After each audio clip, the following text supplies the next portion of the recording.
Современный человек привык к доступности знаний. По запросу в интернете мы можем найти заинтересовавшую нас книгу в любое время дня и ночи. Но так, конечно, было не всегда.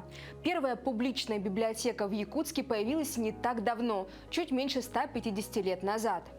Она открылась по инициативе епископа Якутского и Вилюйского Иакова. И увлекательный книжный мир наконец стал доступным для всех горожан. Ну, почти для всех. Чтобы стать читателем библиотеки, нужно было приобрести подписку стоимостью 5 серебряных рублей. А бесплатным книгохранилище стало благодаря губернатору Ивану Крафту. Иван Иванович понимал, как важно дать возможность всем, в том числе бедным слоям населения, просвещаться. А еще с подачи Крафта у библиотеки появилось собственное здание.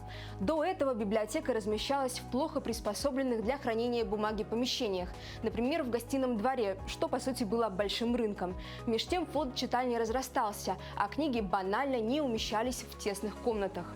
С 1908 года Крафт консолидирует усилия, то есть средства, состоятельных горожан для одной цели – строительства нового здания библиотеки. Нетипичное для Якутска кирпичное сооружение открылось 5 октября 1911 года. Новое здание дало большой толчок к развитию библиотеки. С 1911 по 1916 года книжный фонд увеличился почти на 8 тысяч томов. Это в 2 раза больше того, что поступило в библиотеку за предыдущие 25 лет ее существования.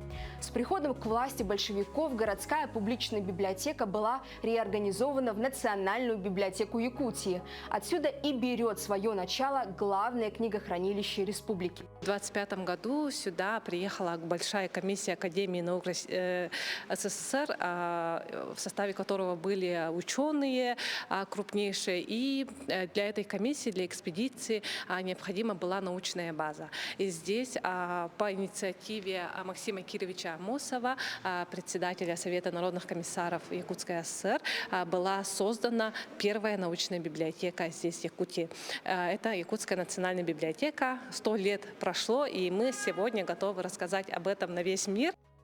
За 100 лет утекло много воды. Больше не существует ни СССР, ни Якутской автономной республики. А Национальная библиотека остается духовным, культурным и просветительским центром нашего региона.